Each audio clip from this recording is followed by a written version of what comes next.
Man, I was freaking hyped to see this film, and it did not let down. Very impressed. We got a lot to talk about with this one, so let's get into the review of this new film right now.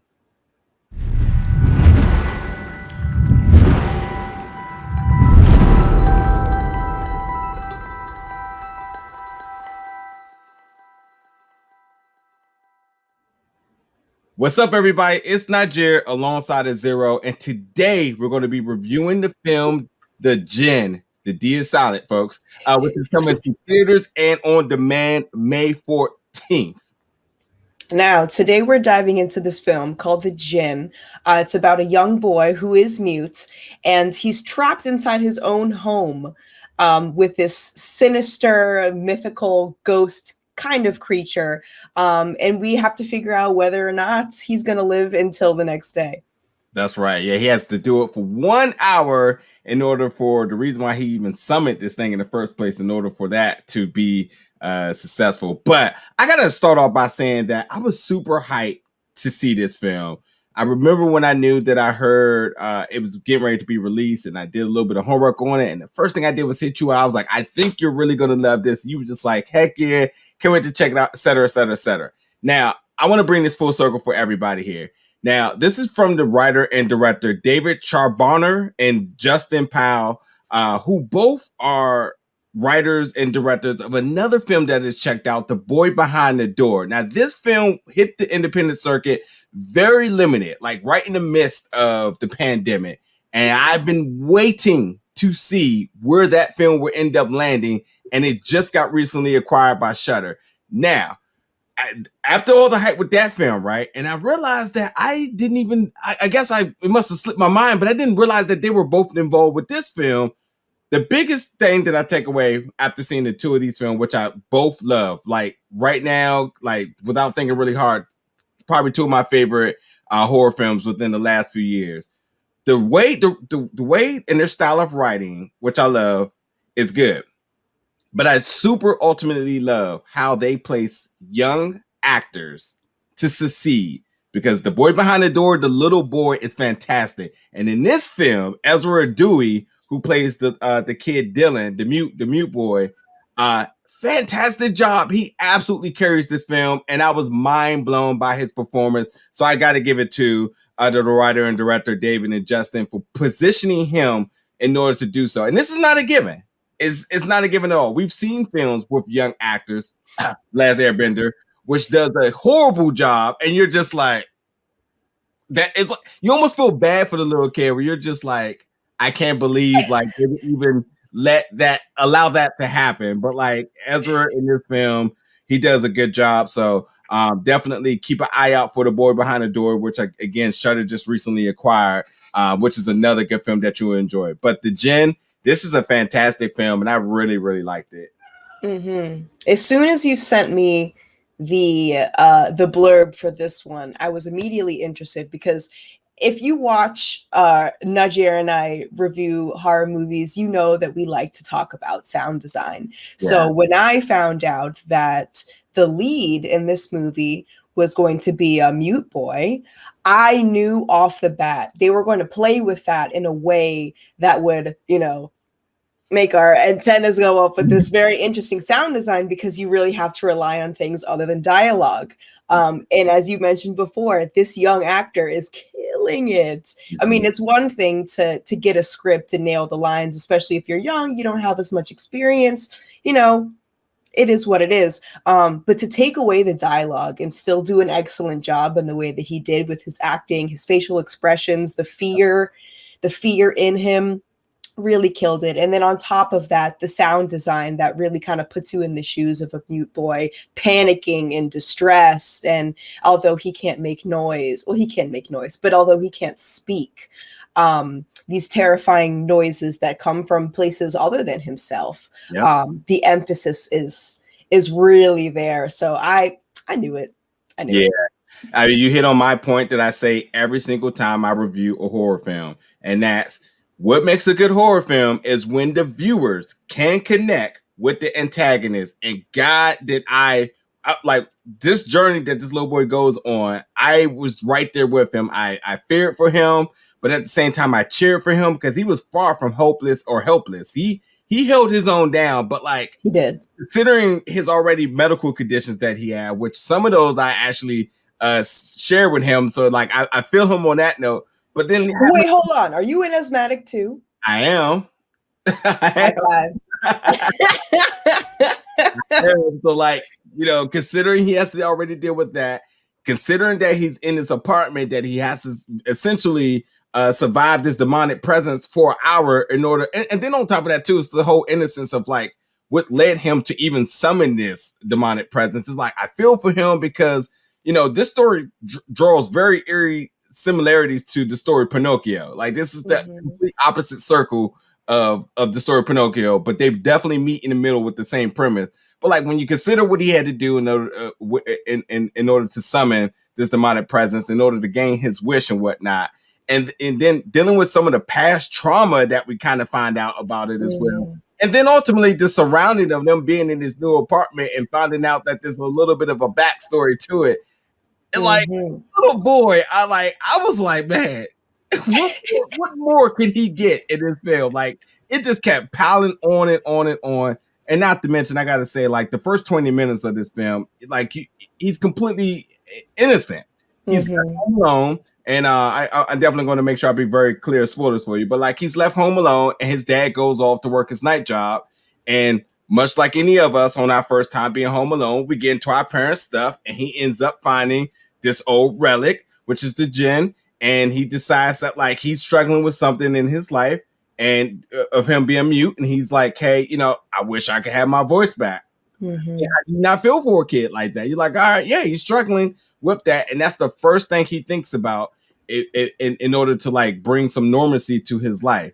But obviously, as we know, in anything when dealing with relics or anything of this sort, we know that there's always a sacrifice in order to do so, and that's essentially the journey that we go on. It's about an hour and 20 minutes runtime, and it is action packed. I can't believe it's this short, but feels so much substance in it, and I love it. I really, really love it. Yeah, me too. I actually felt a little Home Alone-ish with this one. As you said in the beginning, the exposition of the movie, you don't feel bad for him because he's young and he'll be okay. But we were all that age once, and dealing with something like that we can see how it could be very impressionable on your youth. So you have a lot of pity for him. You wish that he could solve this problem on his own. And he's innocent. The innocence is like heavy. And then as the story goes on and he really gets into these deep waters, it is pretty apparent that he's handling his own. And the fear is still there, but this kid is not helpless at all. And it really helps you like stay along with the main character. You're rooting for him the whole time.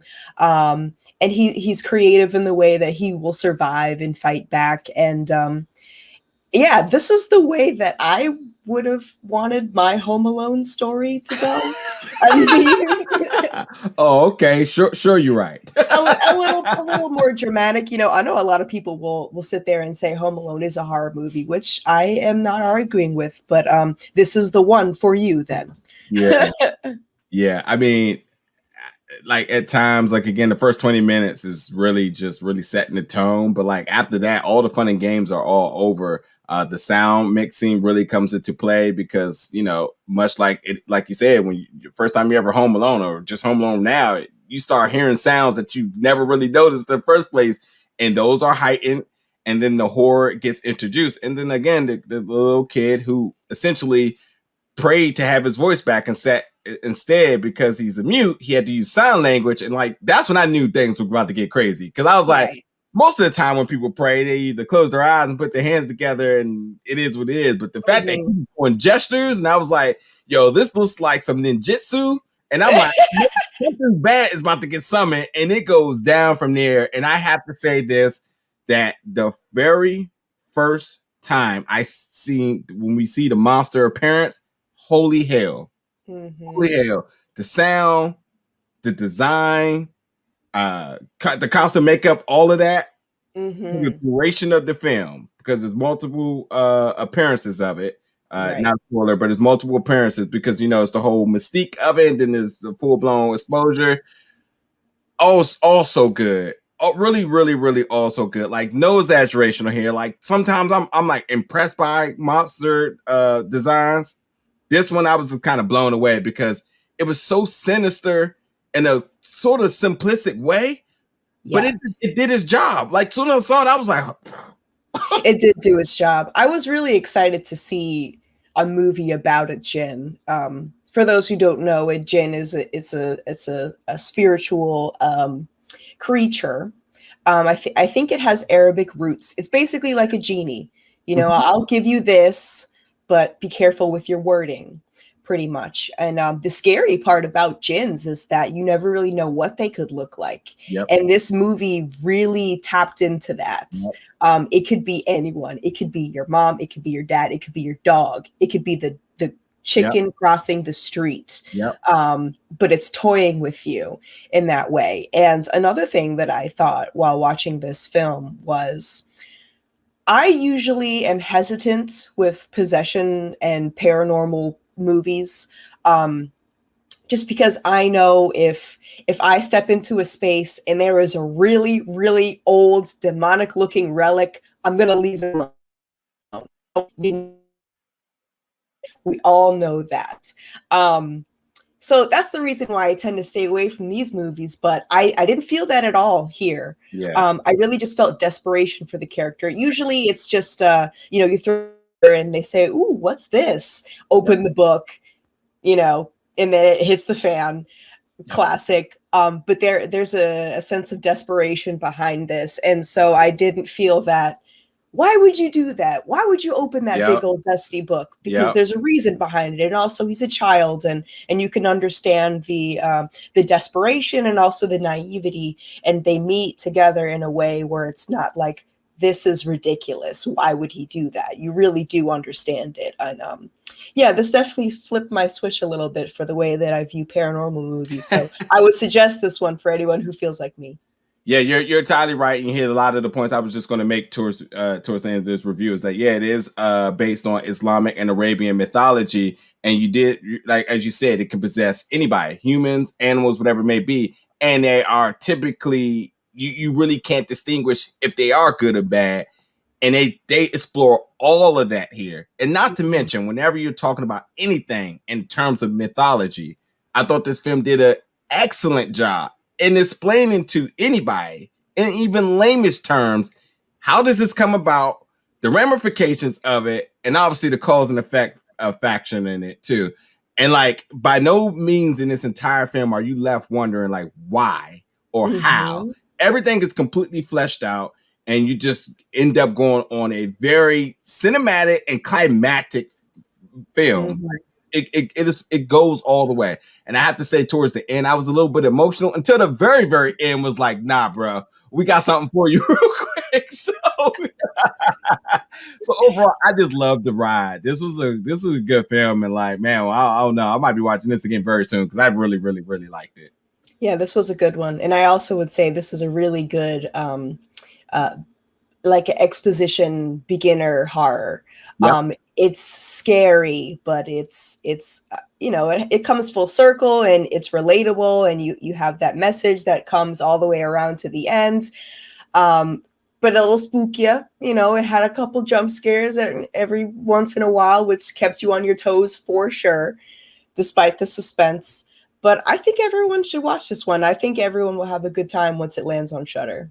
That's right. No, this is going to be actually on demand and in theaters first, May 15th. Yes, this is by IFC Midnight. So although it's still the same property of AMC, this one's taking an on-demand route. And again, on May 14th, theaters and on demand digitally. And however, like I said, brought to you by the director and writer David Charbonier and Justin Powell.